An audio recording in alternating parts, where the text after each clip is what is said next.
एक बड़ी घटना हो गई कि भगवान धरती पर है। ब्रह्मा चकित है, विस्मित है। ब्रह्मा अत्यंत विस्मित है ब्रह्मा कि जब प्रत्येक गाय में उसे कृष्ण दिखाई दिए, कपोत, कागा, कोयल में, कुरंग, मीन और भृंग में, तितलियों में, भ्रमरों में, सामान्य जो कीट, छोटे कृमि जो रेंगते हैं, ऐसे जीव जो उड़ते हैं, जो जल में हैं, जल की वनस्पतियां, सारे पादप पौधे, जल और अग्नि, वायु, तेज प्रकाश में एक ही दिखाई दिया, कोई दूसरा नहीं। क्योंकि वो ये परीक्षा लेने आए थे कि कौन है धरती पर। इतना आनंद, आमोद, प्रमोद, इतना उल्लास किसके कारण है? तो वो तो यहां विस्मित हो गए कि ब्रह्म का साधारणीकरण हो गया, सरल हो गया। ये बड़ी मनोवैज्ञानिक बात है। सबसे कठिन है सरलता की साधना, सहज होना। साधु सहज समाधि भली।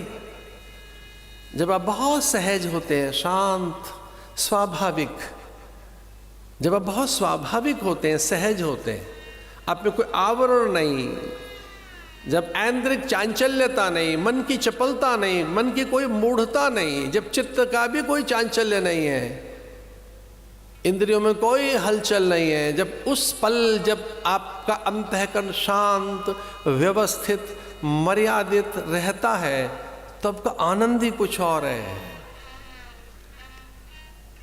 आनंद जीव का स्वभाव है। मन का स्वभाव है सुख लेना, या वो दुखी हो जाता है।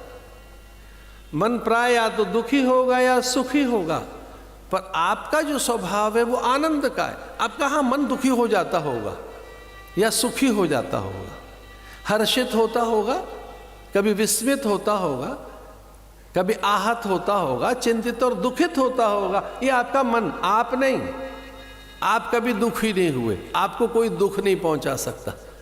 जिस दिन आप चाहें तो कभी भी कोई आपको दुख नहीं दे सकता। बस आपको ज्ञान में खड़े रहना है, फिर कोई दुख नहीं दे पाएगा आपको, कोई नहीं दे पाएगा।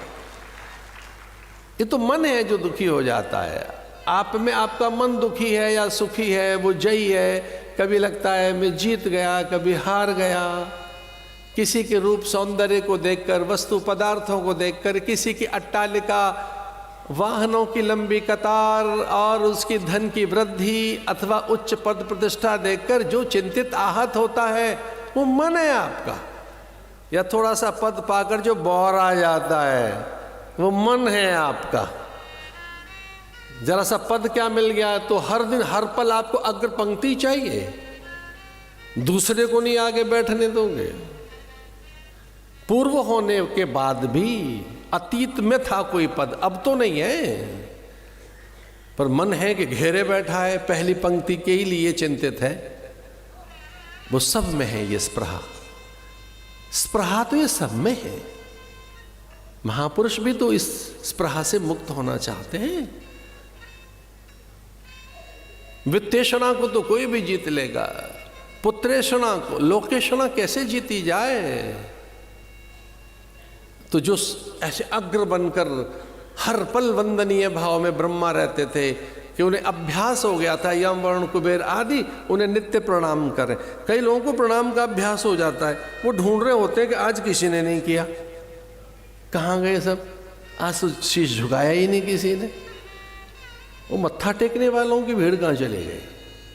तो फिर वहां जाएंगे जहां कोई शीश झुकाए। अभ्यास हो गया है मन को। ये भी एक अभ्यास तो है। ब्रह्मा को लगा कि ये क्या हुआ, यह ब्रह्म इतना सरल, इतना सहज, इतना निर्वैध, इतना स्वाभाविक, ये ब्रह्ममय जगत। अश्रु का एक कण जितना है, वैसे सागर दिखा, वैसे जल कण दिखा, वैसे ओस कण दिखा। पूरी प्रकृति में ब्रह्मता, पूरी प्रकृति में ईश समाया हुआ है। उन्हें पहली बार अनुभव हुआ वो ब्रह्माकार अनुभव, जिससे वेद निकले हैं, जिसे वेद ध्वनित होते हैं, जो पूरी सृष्टि का कर्तार है, जो सृजनहार है। ब्रह्मा को पहली बार ब्रह्मानुभूति हुई, ईश्वरानुभूति हुई कि ये ब्रह्म सर्वत्र, उससे भिन्न कुछ नहीं, मैं भी उसी का स्वरूप हूं। अभी बूंद है, लेकिन सागर में मिल जाने के बाद तो वो सागर हो जाती है। अभी तो बूंद है, और कुछ बूंदों ने मिलकर आंदोलन कर दिया कि हम तो अलग एक जगत बसाएंगे अपना। कोई नदी है, झील जलाशय है, सरोवर है, मेघ धाराएं हैं, हमारा तो कोई अस्तित्व ही नहीं है, न आदर है, न मान है, न सम्मान है, हम भी तो कुछ हैं। ऐसे कुछ बूंदों ने आंदोलन किया और कहा कि सलिलाओं का कितना सम्मान, सरोवरों का, कूप, जलाशयों का, मेघधाराओं का, सागर का, हमारा भी तो कोई जीवन है। ऐसे कहकर एक शिला पट्ट पर, एक ऐसे पत्थर पर रूठ कर बैठ गई कुछ बूंदे। एक पवन का झोंका आया, उनको सबको सुखाकर चला गया। लेकिन जो हठी थी, जिद में थी, कोई बड़ी सी बूंद, उसे लगा कि इससे पहले कि ये पवन मेरा अस्तित्व ही मिटा दे, ये बयार का झोंका मुझे ही खो दे, मुझे ही ले जाए, मेरे रूप नाम का है कलेवर अस्तित्व को, तो मैं विराट हो जाऊं। हवा उसके पास आना ही चाहती थी कि वो बूंद ढरक कर सागर में चली गई और सागर बन गई। उसे लगा कि अब तो मुझे मिटा नहीं पाएगी, अब मैं सागर हो गई। वो हवा भी ठगी सी रह गई कि लो अब इस बूंद को तो कौन मिटाए, जो सागर ही बन गई है। ज्ञान में आप वो हो जाते हैं, ब्रह्मविद ब्रह्मैव भवति। इस कथा का ये सूत्र था संयोग से। कथा में हम कोई सूत्र लेते हैं, कथा में कोई ध्येय वाक्य लेते हैं, कथा में कोई आदर्श वाक्य लेते हैं, कथा में कोई श्रुति वाक्य लेते हैं, कथा में कोई एक मंत्र लिया जाता है, कथा में एक भाव सिद्धि ली जाती है, उसी का आधार बनाकर कथा चलती है और आप उसे अनुभव भी कर रहे हैं। ये एक है ब्रह्मविद ब्रह्मैव भवति, उसे जानने वाला वही हो जाता है। हमें लगा हम सन्यासियों के बीच में, अलख जगाने वाले महापुरुषों के बीच में, सिद्धों के बीच में जा रहे हैं। नागा यति योगी तपः पूत, ये वीतराग महापुरुषों के झुंड में हम उन महापुरुषों के लिए कथा के लिए जा रहे हैं जो वीतराग थे। तो सूत्र भी हमें लगा यही लेना चाहिए, ब्रह्मविद ब्रह्मैव भवति, जो ब्रह्मविद है।